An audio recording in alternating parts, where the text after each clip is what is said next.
American on the front lines, like many are, looking to secure freedom, liberty, individual rights. And here he is, Joe Conner. Joe, welcome to our broadcast. Thank you, Steve. Thanks for having me. I appreciate it. Well, I appreciate you coming on. So, Joe, I did familiarize our audience a little bit about you and what you're doing, but would you be kind enough to share with the people who you are, where you're from, and exactly the great role, and it is a great role that you're playing in securing our freedoms, our liberties, our individual rights, and bringing truth and incredible information to the people. Sure. Look, I thank you for that. I think we all have a role to play, and we all got dealt a hand, and we got to do the best that we can with what we got. So, when I was 9 years old, my father was murdered by terrorists at Fraunces Tavern in New York. He was 33 years old, first generation American living the American dream, and was murdered when a Puerto Rican separatist group, the FALN, who were Cuban sponsored and financed, walked a bomb into Fraunces Tavern where he was having lunch with clients. He worked for JP Morgan Bank, went to college at night to Fairleigh Dickinson, and really made something of himself. But this group went into Fraunces. And for those of you who are familiar with the city or for Fraunces, it's the oldest building still in New York. It's where the Sons of Liberty met. It's where George Washington bade farewell to his officers after the Revolutionary War. So it was really integral in in American liberty, and it was chosen as a target for that precise reason. And my dad happened to be having lunch with clients when the bomb was detonated. 4 people were murdered, 60 were wounded in really unspeakable manners. I hate even to think about it. And it was January 24th, 1975. We were going to be celebrating my 9th birthday that night. I was born January 20th. And my brother, I was 9 years old. My brother was 11 years old. He was born January 13th. And my Irish-born mom was making a lasagna, believe it or not. She's pretty good at it. And we were going to be celebrating our birthdays that night. And my dad never came home. Joe, for 1 minute, I'm going to share something with you very interesting. I want you to continue. Sure. This program we are now broadcasting, our producer pushed the live button, so we're live.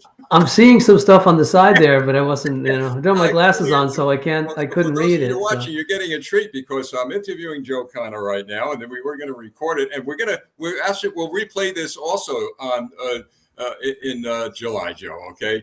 I just want you to know I got a kick out. I'm watching these numbers. I'm saying, boy, they're growing, but fascinating story. So instead of stopping the broadcast, we're going to go on with it. Okay. Let's go. You'll be on twice. You'll be on now and then July. You don't want to see me twice, believe me. No, but please continue. I just had to let you know. I'm watching these numbers. I'm saying, my goodness, are we live? We are. Cool. All right, let's do it. So, he was murdered. He didn't come home that night.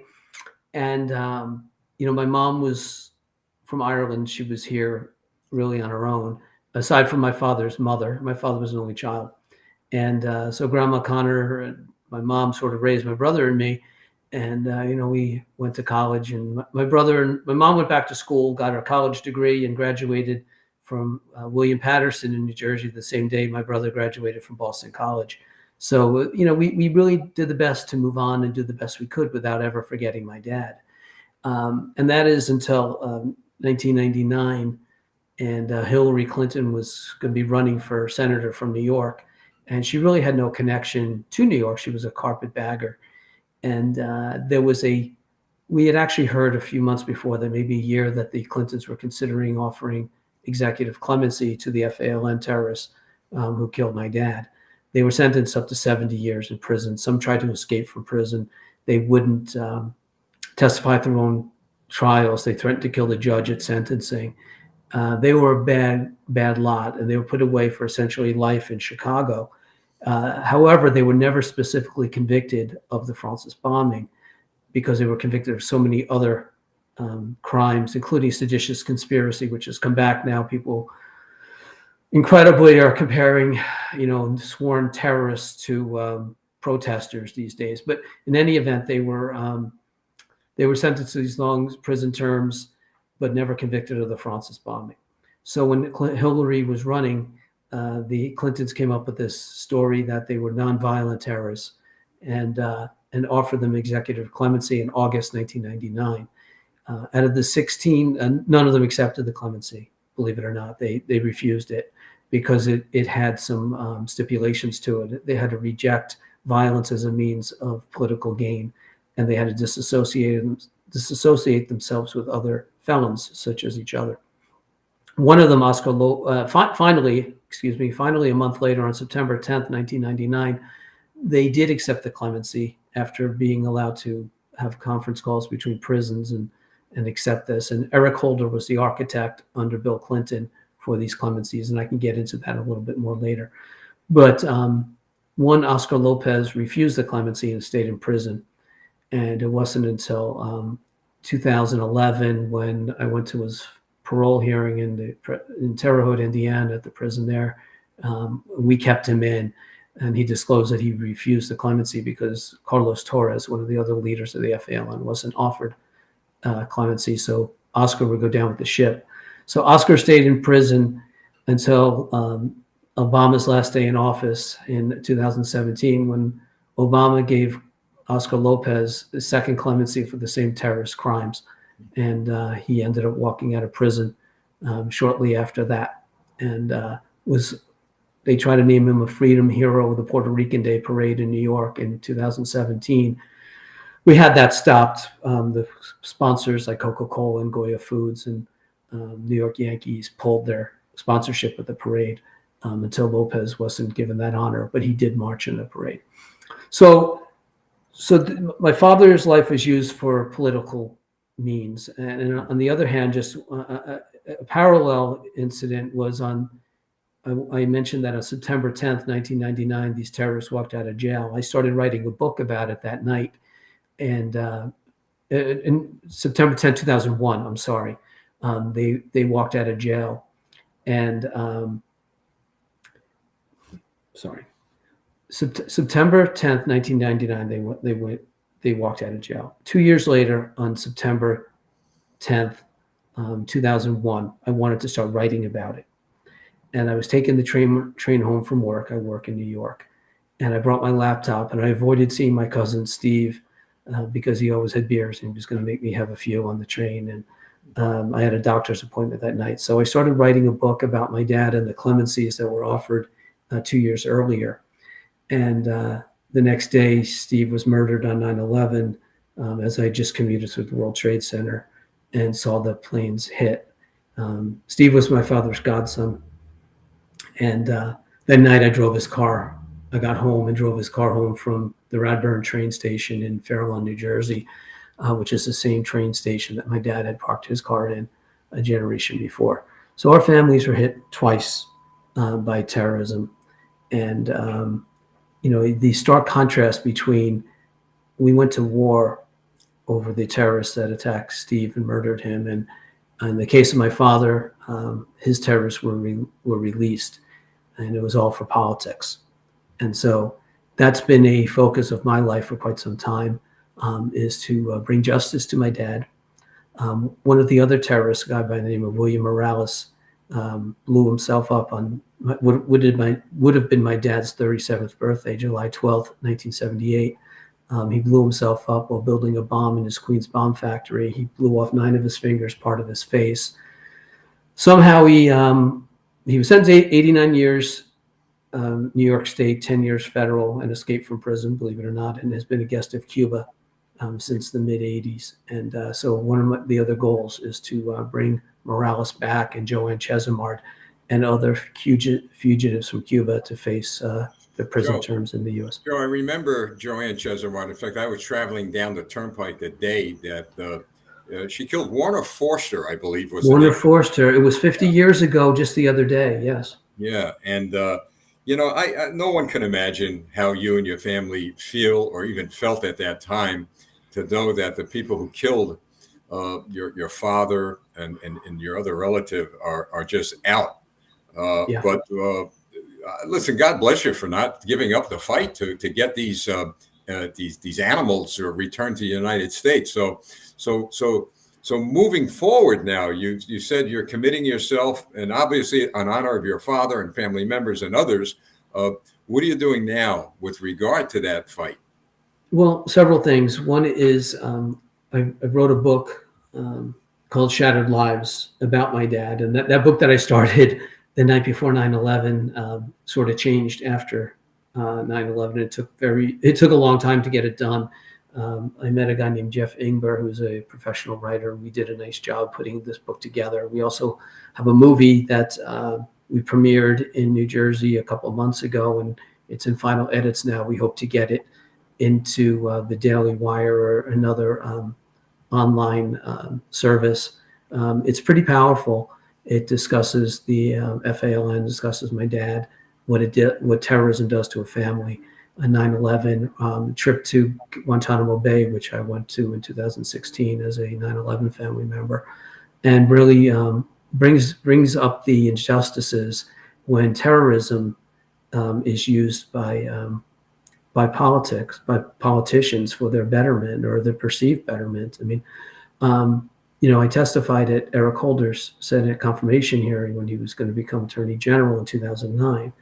And at the time I said, anyone that would be part of the release of murderers, terrorists for political gain would do anything. And I think that we're seeing now that the DOJ has done just that. That is a holdover, I think, from the Holder days, where the justice is only for those who are in the power.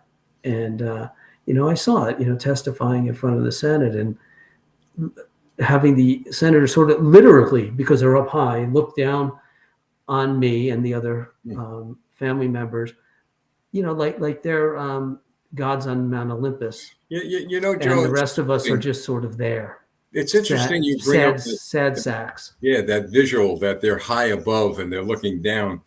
I tend to believe these days, and I'm sorry to say this, that our governments have become terrorists. I really believe government officials have become terrorists, and not all of them. We've got a lot of good representatives in Congress. I'm sure the Parliament in Canada, where those people up there are fighting a tremendous fight for freedom.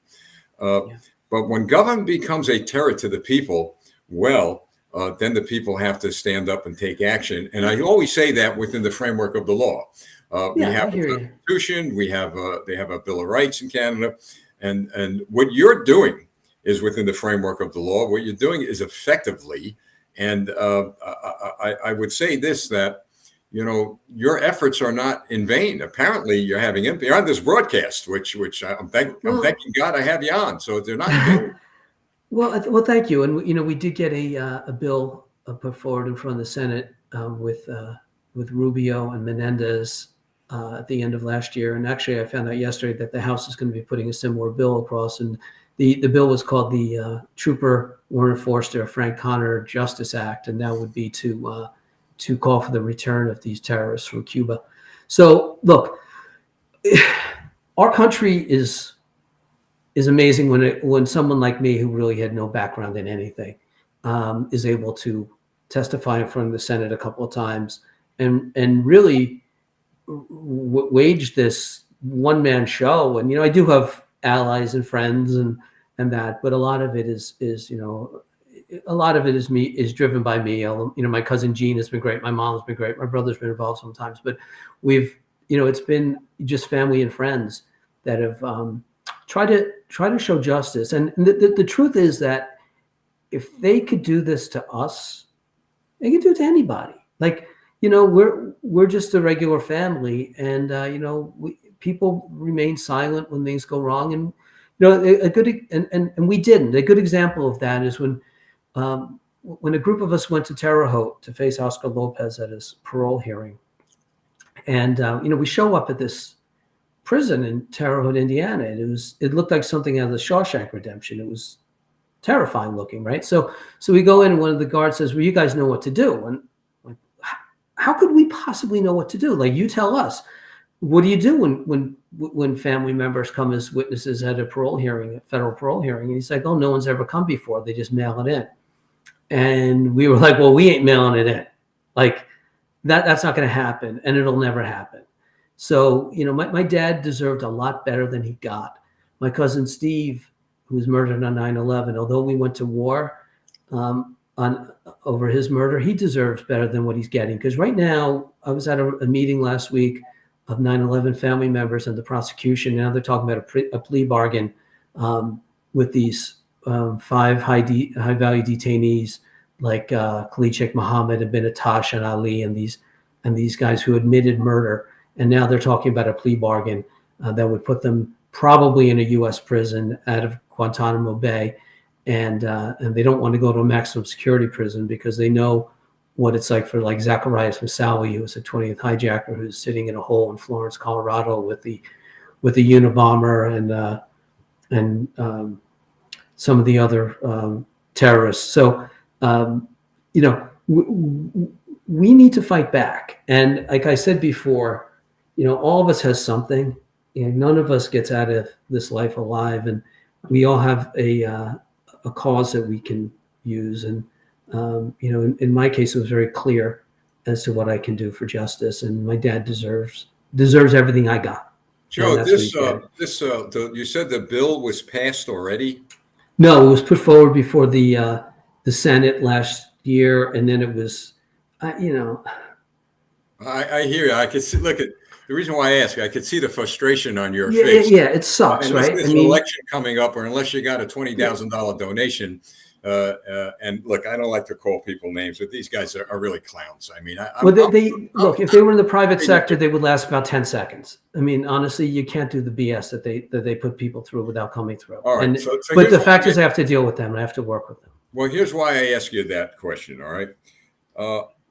I've learned something by being elected to office myself and by being in the political circles.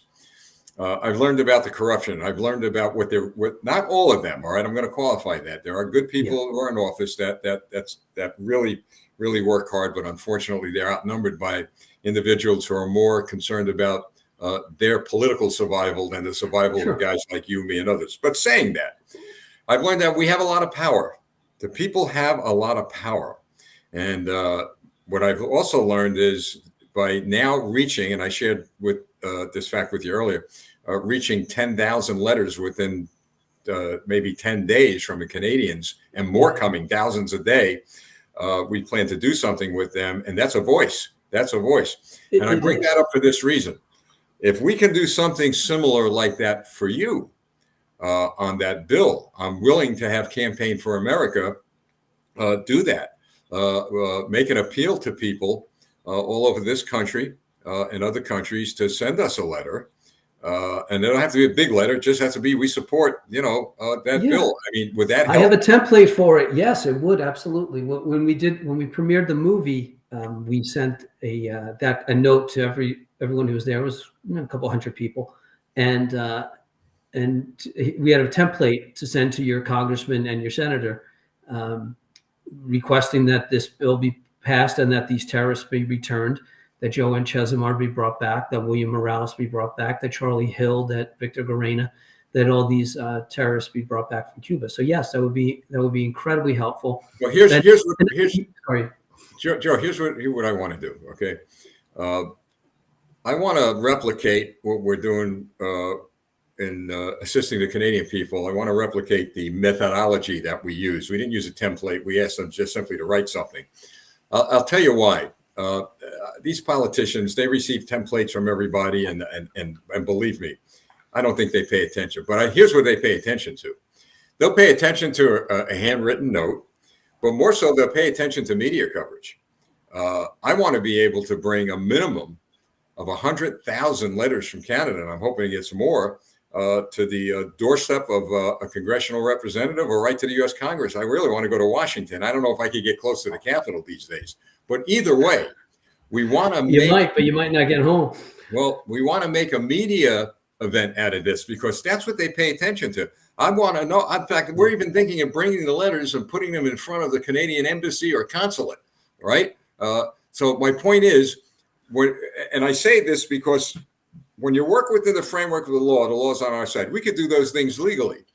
But I've learned through being on the media, being in politics, politicians are not going to pay attention until such time the media is going to get a hold of it, and they're going to think of two things. One, they're going to get involved for the photo op, or two, they're going to get involved to save their own hides.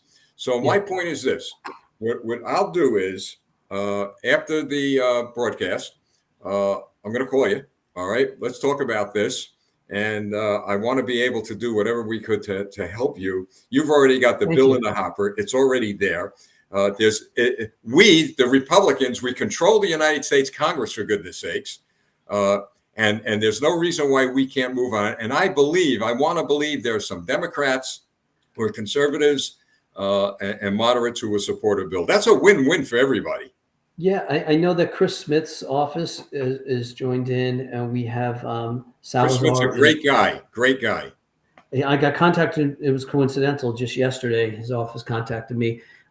We have Salazar's office in Florida. Rubio was involved, and and Menendez.